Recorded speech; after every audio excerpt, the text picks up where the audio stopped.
Hi, I am गुलाब।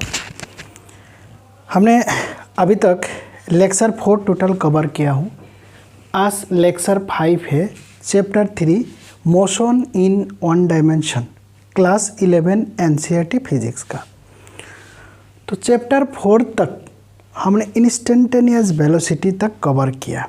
आज जो main lecture है इंस्टेंटेनियस एक्सीलरेशन के ऊपर है, लेकिन इंस्टेंटेनियस वेलोसिटी में कुछ कॉन्सेप्ट हमारा लेफ्ट हुआ है जो आज कवर करेंगे। उसमें से एक क्वेश्चन है, find the positive, negative and zero velocity of the graph. यानी कि डिस्प्लेसमेंट और टाइम का बीच में एक ग्राफ है। ये ग्राफ इस प्रकार है ABC। इस ग्राफ का कौन सा पोजीशन में वेलोसिटी पॉजिटिव होगा, किस में नेगेटिव होगा और किस में जीरो होगा।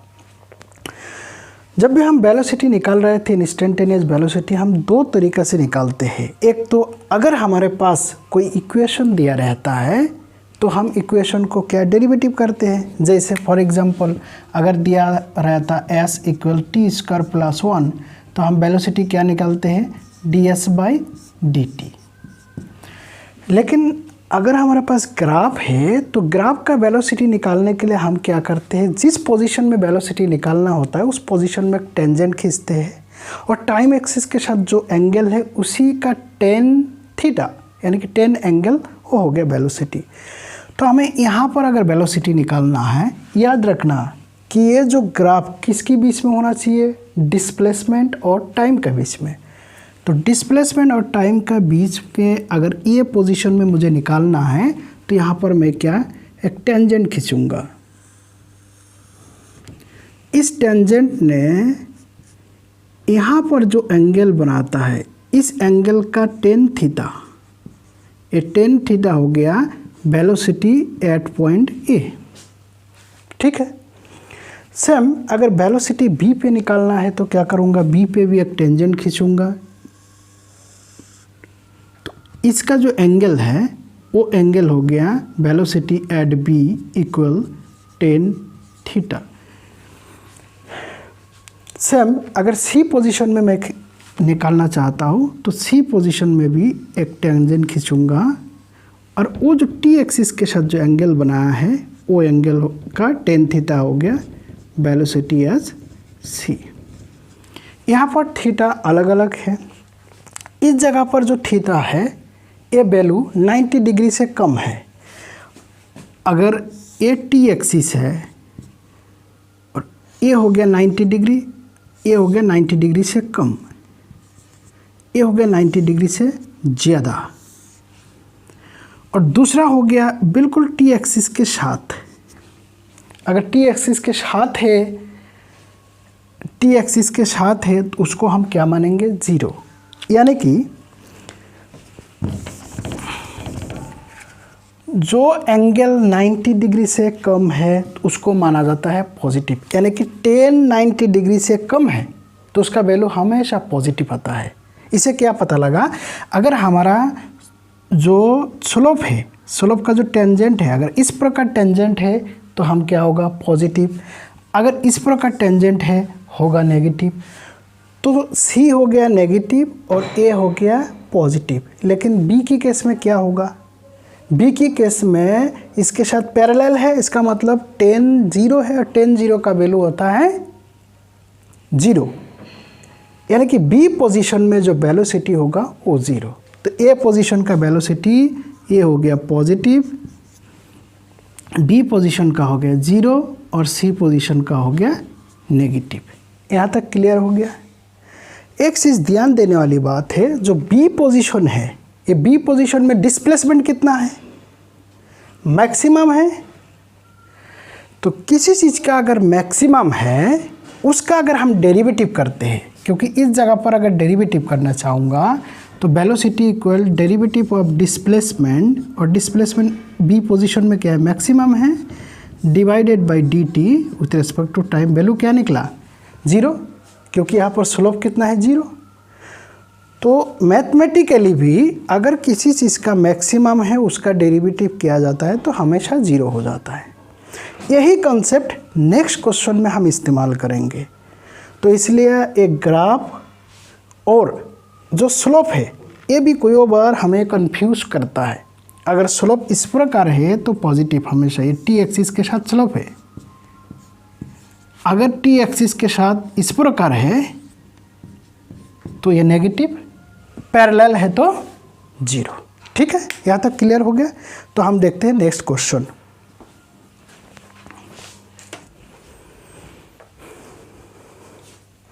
क्वेश्चन नंबर 2 क्या बता रहा है? The position of A particle जिसका इक्वेशन दिया है x = 9t² - t³ है। यानी कि x हो गया इस केस में डिस्प्लेसमेंट, t हो गया टाइम। डिस्प्लेसमेंट टाइम का बीच में एक इक्वेशन है, रिलेशन दिया हुआ है। पूछा जा रहा है find the time when body is at rest. Rest का मतलब है वेलोसिटी 0, यानी कि बॉडी कोई मूव नहीं कर रहा है। ठीक है, उस केस में वेलोसिटी क्या है? 0। और दूसरा same question, find the time when body attain maximum speed, यानी कि इस केस में स्पीड मैक्सिमम, b क्या है? मैक्सिमम है। ये दोनों केस में हमको टाइम निकालना है। ये वाला क्वेश्चन पिछले लेक्चर में ऑलरेडी मैंने बताया हूँ कि इसको कैसे किया जाता है, लेकिन ये वाला कॉन्सेप्ट है ना, इस कॉन्सेप्ट को इस्तेमाल करके हम करेंगे। देखते हैं कैसे है। तो पहले ये नंबर सॉल्यूशन क्या बोला है? बॉडी एट रेस्ट में, यानी कि वेलोसिटी रेस्ट में। तो पहले इक्वेशन नंबर 1, इस एक नंबर इक्वेशन को अगर हम डेरिवेटिव करेंगे तो dx/dt = d/dt 9t² - t³। ये हो गया वेलोसिटी। 9t² यानी कि 18t - 3t²। डेरिवेटिव का वीडियो जिसने नहीं देखा लेक्चर नंबर 1 पे, मैं जो बेसिक डेरिवेशन जो इनको इस्तेमाल होता है चैप्टर नंबर 3 को करने के लिए, उसको मैं बताया हूँ। डिस्क्रिप्शन में इसका लिंक है। तो वेलोसिटी हमें निकाल गया 18t - 3t²। वेलोसिटी जब 0 है तो हमें टाइम निकालना है। तो यहाँ से हम टाइम निकाल सकते हैं। क्या करेंगे? वेलोसिटी हम 0 मानेंगे, 18t - 3t²। 3 कॉमन ले लेंगे, 3t, तो t - 6 = 0। इसका मतलब या t = 0 होगा या t = 6 होगा। ठीक है, यानी कि ये जो बॉडी है 2 टाइम में रेस्ट पे रहेंगे। कब? t = 0 इनिशियल टाइम में और t = 6 सेकेंड में। ये तो हमें निकल गया question number 1, it was very easy. लेकिन अभी हो गया क्वेश्चन बी कि टाइम वो निकालना है जब अटेन मैक्सिमम स्पीड है। तो ये हम कैसे कर सकते हैं? ये हम इस इक्वेशन से करेंगे। ये वाला जो इक्वेशन है, इस इक्वेशन को अगर 2 नंबर दूंगा, क्योंकि किसी भी चीज़ का अगर हम मान लेते हैं कि t टाइम में मैक्सिमम है तो उस टाइम में b मैक्सिमम, उसका अगर डेरिवेटिव करेंगे, क्योंकि जिस चीज़ का मैक्सिमम होता है उसका डेरिवेटिव करेंगे तो 0 निकलेगा। तो क्वेश्चन नंबर 2 को अगर हम मान लेते हैं कि मैक्सिमम पोजीशन है, तो ऐसा केस में question number 2, equation number 2 maximum है, तो b मैक्स इक्वल, इक्वेशन क्या है? 18t - 3t², 18t - 3t²। इसका अगर डेरिवेटिव करेंगे विथ रेस्पेक्ट टू टाइम, दोनों तरफ डेरिवेटिव करने से इक्वेशन का कोई फर्क नहीं होता है, मैथमेटिकली अलाउ है। तो इसको मैक्सिमम का जब डेरिवेटिव करते हैं तो क्या है? 0 हो जाता है। यानी कि यहाँ पर है ये डिस्प्लेसमेंट का मैक्सिमम है और ये हमारा वेलोसिटी का मैक्सिमम है। हम डिस्प्लेसमेंट का मैक्सिमम नहीं बताया, वेलोसिटी का मैक्सिमम का वो टाइम निकालना है। तो वेलोसिटी का मैक्सिमम को विथ रेस्पेक्ट टू टाइम में मैंने डेरिवेटिव कर दिया, तो ये वाला वैल्यू क्या निकल जाएगा? 0। तो यहाँ पर हम 0 पुट कर सकते हैं और उस तरफ से आ जाएगा 18 - 3 × 2 6t। तो यहाँ से क्या है? 6t = 18, तो t = 3। यानी कि 3 सेकंड के बाद हमारा जो बॉडी है, जो पार्टिकल है, मैक्सिमम वेलोसिटी अटेन करेगा। ठीक। ये दोनों में ही एक साथ इसलिए कराया कि ये दोनों में जो की पॉइंट है वो हमें याद रखना है। क्या की पॉइंट है कि रेस्ट में है और अटेन मैक्सिमम स्पीड है। ये दोनों बहुत इम्पोर्टेंट पॉइंट है, ठीक है। तो दोनों में कॉन्सेप्ट छुपा हुआ है। तो हमें एक कॉन्सेप्ट पता लग गया कि जब भी मैक्सिमम स्पीड की बात करेंगे तो जो चीज़ को मैक्सिमम बोलेगा उसको हम डेरिवेटिव करके जीरो बनाएंगे। अगर रेस्ट में तो डायरेक्ट हम जीरो पुट कर देंगे। ये है इस दोनों क्वेश्चन का डिफरेंस, और हमें ग्राफ का ऑलरेडी पता कर ही लिया है। तो अभी आएंगे क्वेश्चन नंबर 3, जिसमें एक कॉन्सेप्ट है मोशन ऑफ डायरेक्शन, वो हम देखेंगे।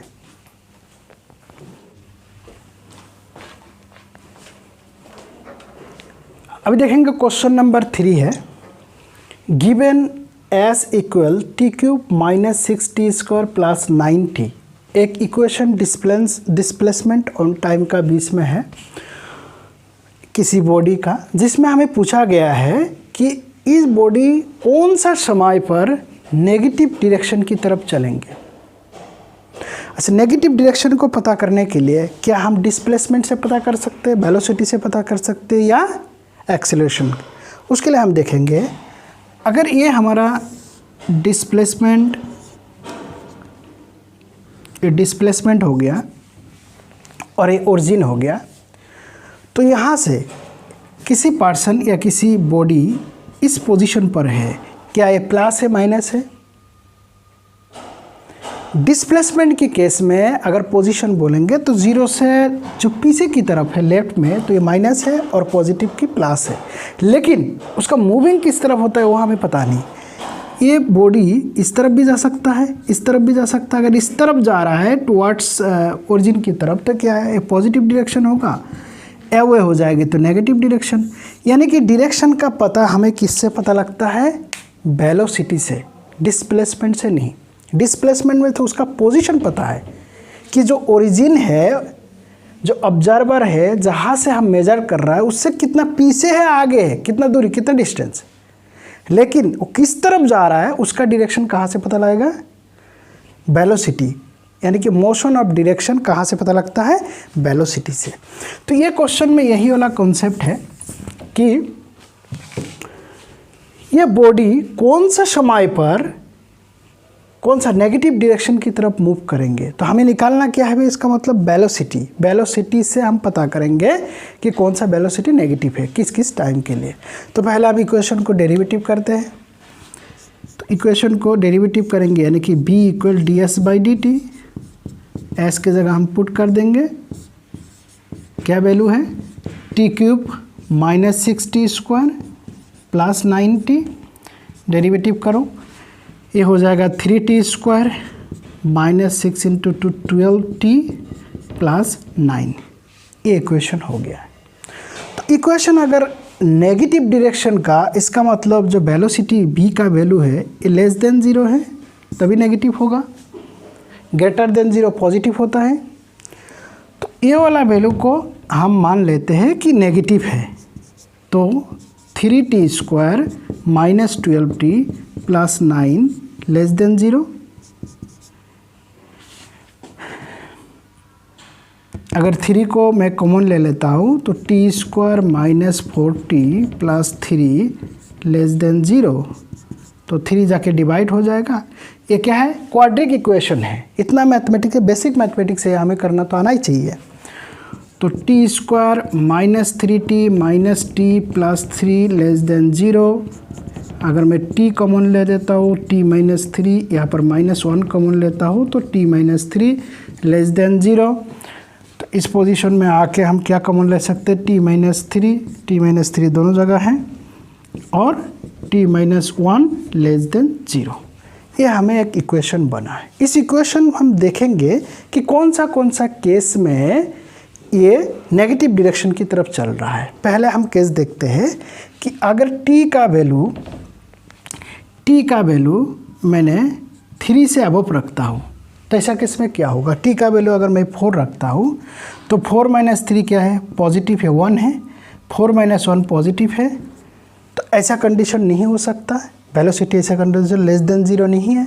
यानी कि t का वैल्यू 4 या 4 से, यानी कि 3 से अबव नहीं हो सकता है। 3 से अबव जैसे ही हम देंगे ये वाला क्वांटिटी पॉजिटिव हो जाएगा, ये भी पॉजिटिव हो जाएंगे। नेक्स्ट देख लेते हैं, 3 और 1 का बीच में देते हैं, यानी कि 2। अगर मैं 2 दे देता हूँ तो 2 - 3 वैल्यू कितना आ जाएगा, -1। 2 - 1 तो +1, +1 × -1 यानी कि <0, माइनस वैल्यू आ सकता है। तो t का वैल्यू 3 और 1 का बीच में माइनस हो सकता है। अगर 1 से कम दे दूँ तो क्या होगा, अगर मैं 1 से कम देता हूँ यानी कि 0.5, तो यहाँ पर 0.5 हो जाएगा -2.5। अगर 0.5 से 3 को माइनस करूँ तो -2.5 होगा।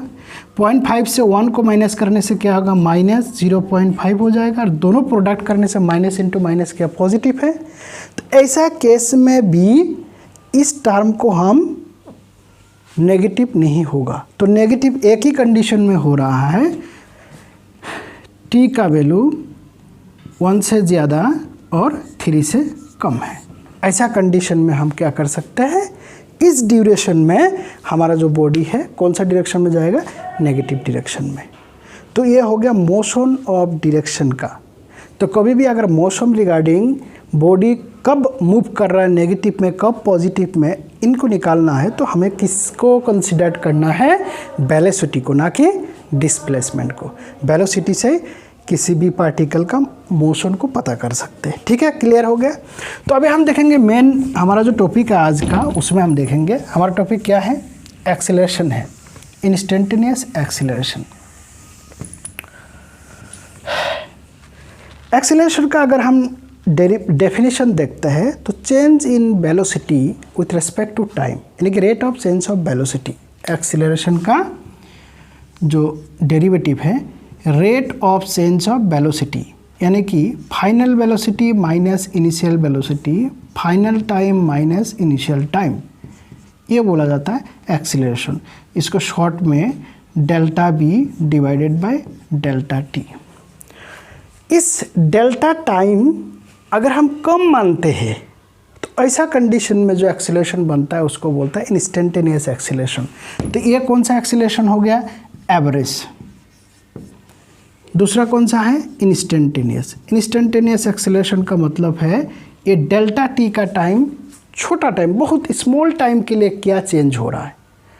और फिजिक्स की लैंग्वेज में छोटा टाइम को क्या बोलता है, डेरिवेटिव है, यानी कि dt। अगर टाइम छोटा है तो चेंज इन वेलोसिटी भी छोटा होगा, उसको हम dv से करते हैं।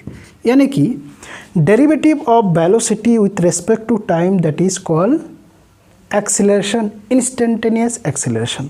और final velocity minus initial velocity divided final time minus initial time, that is called average velocity, average acceleration.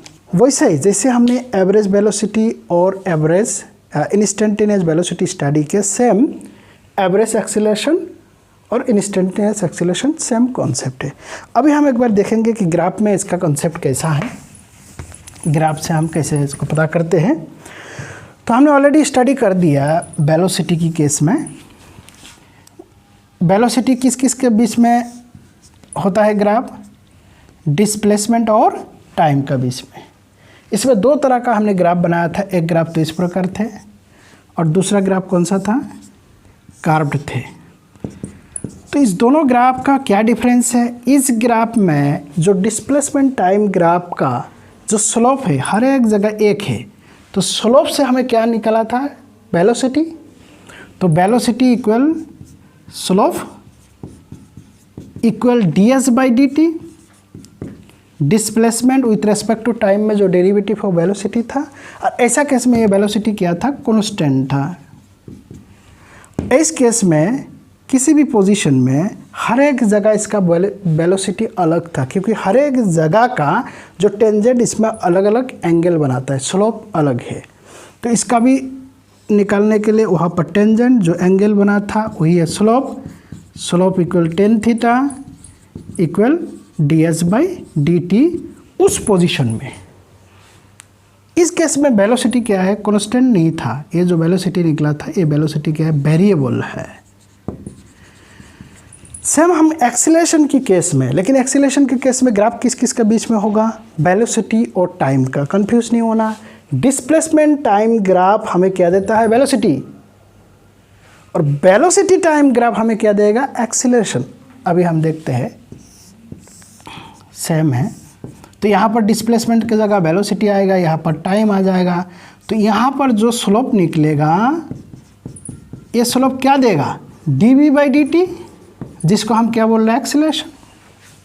अरे एक्सीलरेशन इस ग्राफ की केस में क्या होगा, कांस्टेंट है, क्योंकि स्लोप चेंज नहीं हो रहा है। लेकिन दूसरा केस में अगर देखते हैं, अगर इस प्रकार होता है तो हर एक जगह उसका स्लोप अलग अलग है, यानी कि टी एक्सिस के साथ जो एंगल बना रहा है वो एंगल अलग अलग है।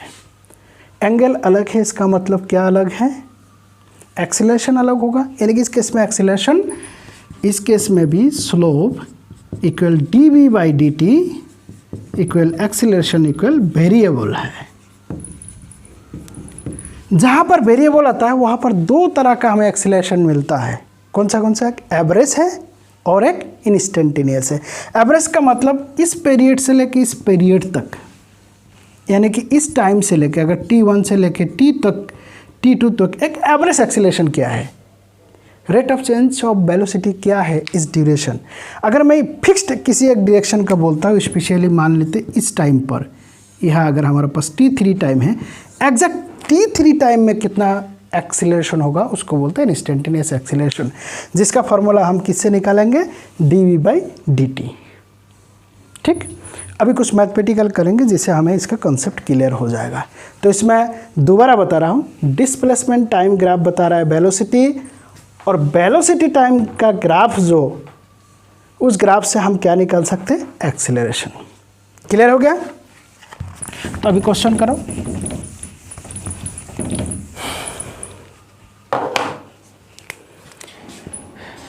अगर किसी पार्टिकल का डिस्प्लेसमेंट दिया है t³ + 2t, तो बताओ इसका वेलोसिटी कितना होगा और एक्सीलरेशन कितना होगा। तो वेलोसिटी के लिए क्या करेंगे, वेलोसिटी इक्वल dh/dt, यानी कि एक बार डेरिवेटिव करेंगे, तो d/dt t³ + 2t कितना निकलेगा, 3t² + 2, ये हमारा कितना निकला, वेलोसिटी। एक्सीलरेशन कैसे निकालेंगे, इसको दोबारा डेरिवेटिव करेंगे, तो वेलोसिटी को अगर डेरिवेटिव करेंगे dv/dt, इसी का नाम बोलता है एक्सीलरेशन, इक्वल d/dt, वेलोसिटी का क्या वैल्यू आया, ये 3t² + 2, तो 3 × 2 60 प्लस कॉन्स्टेंट का डेरिवेटिव होता है 0, यानी कि 60। ये हो गया हमारा एक्सीलरेशन।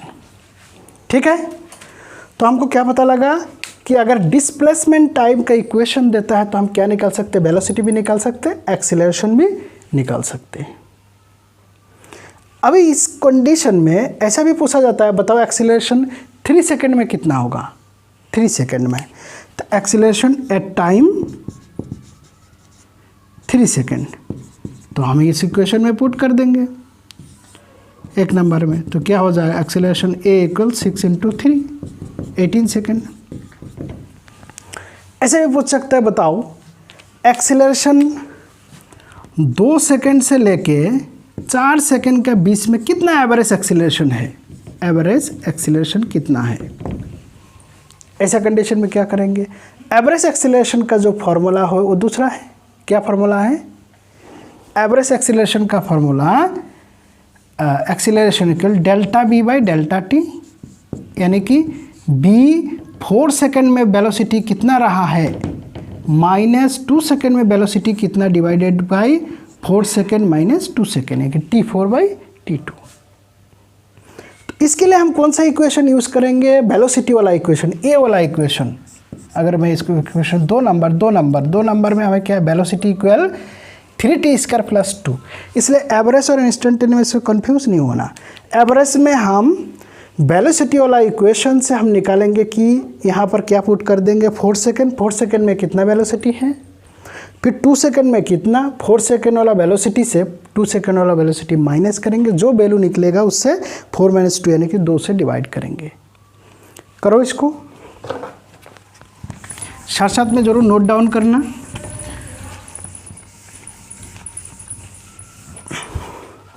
वीडियो को पॉज करना और नोट डाउन करते रहना, क्योंकि जब नोट रहेंगे तभी, अभी तो याद आएगा, अभी समझ में आ जाएंगे। जब नोट रहेगा नेक्स्ट चैप्टर में जाओगे या उसका आगे जाओगे तो उस टाइम भूल जाओगे, नोट देखते ही याद आ जाएंगे। इसलिए नोट करना, अपना हैंड रिटेन से नोट करना बहुत ज़रूरी है। तो अभी हम निकालेंगे B4 और B2। तो B4 इक्वेशन कौन सा इस्तेमाल करेंगे? Equation number 2। इक्वेशन नंबर 2 से B4 यानी कि 4 सेकेंड में वेलोसिटी कितना है, तो 3 × 4 स्क्वायर, 3 × 4 स्क्वायर प्लस 2,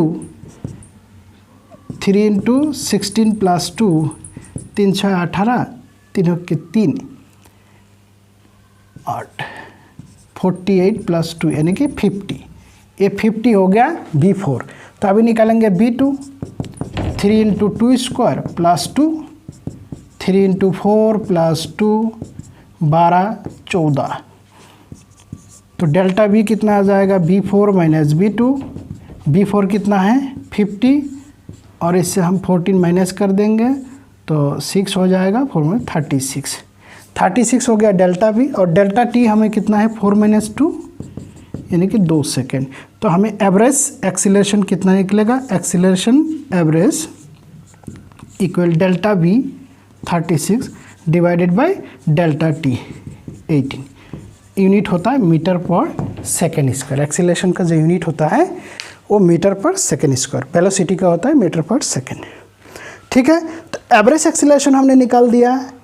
कौन सा टाइम पीरियड के लिए? 2 सेकेंड से ले 4 सेकेंड। इंस्टेंटेनियस के लिए कौन सा? सिंगल टाइम रहता है, क्योंकि उसी टाइम का निकालना होता है। हम इंस्टेंटेनियस के कौन सा टाइम के लिए? 3 सेकेंड के लिए। तो यहाँ हमें क्लियर हो गया कि एवरेज एक्सीलरेशन क्या है और एवरेज इंस्टेंटेनियस एक्सीलरेशन क्या होता है। इससे पहले वाला वीडियो में हमने देखा कि एवरेज वेलोसिटी क्या है और इंस्टेंटेनियस वेलोसिटी, तो दोनों में लगभग एक जैसा ही है। ठीक, तो वो अगर बढ़िया से समझ में आया, ये भी समझ में आ जाएगा। फ़र्क इतना है, जब हम वेलोसिटी से डील करते हैं उस टाइम डिस्प्लेसमेंट टाइम, और जब हम एक्सीलरेशन तो वेलोसिटी टाइम, ये वाला इक्वेशन को हम इस्तेमाल करते हैं। और उस टाइम हम कौन सा इक्वेशन इस्तेमाल कर रहा था? ये वाला इक्वेशन। ठीक है, क्लियर हो गया? अभी एक तुम्हारे लिए असाइनमेंट है, मेरे को उसका आंसर कमेंट करना है। दिया है कि displacement equal t² plus 40 plus 1, तो टाइम कितना है? टाइम कितना होगा जब एक्सीलरेशन 0 है? और दूसरा ये हो गया एक नंबर, और दूसरा नंबर ये है कि जब बॉडी रेस्ट पे है, यानी कि बॉडी इज एट रेस्ट, जिस टाइम में, तो उस टाइम में एक्सीलरेशन कितना होगा। इसी इक्वेशन का, ये इक्वेशन किसी मूविंग पार्टिकल का इक्वेशन है डिस्प्लेसमेंट टाइम का बीच में। तो जब एक्सीलरेशन 0 होगा तो टाइम कितना होगा? दूसरा, जब बॉडी रेस्ट में होगा उस टाइम एक्सीलरेशन कितना होगा? ये कमेंट करना है इसका आंसर। तो उम्मीद है कि आज जितना क्लास बताया गया है समझ में आया। तो इसको बार बार प्रैक्टिस करते रहना है। जब प्रैक्टिस करोगे तभी इसका कंसेप्ट समझ में आएगा। कंसेप्ट नहीं समझ में आया तो हम जो नीट लेवल का या आईआईटी लेवल का हम कर नहीं सकते। इन फ्यूचर में मैं नीट लेवल का जो भी क्वेश्चन है उसको अलग से वीडियो बनाऊंगा, नीट और आईआईटी का। लेकिन कॉन्सेप्ट यही है, यही कॉन्सेप्ट इस्तेमाल होना है। थोड़ा सा घुमाएंगे बस, सारे डिटेल्स हमें क्वेश्चन में मिल जाएगा। ठीक है, तो ओके, गुड।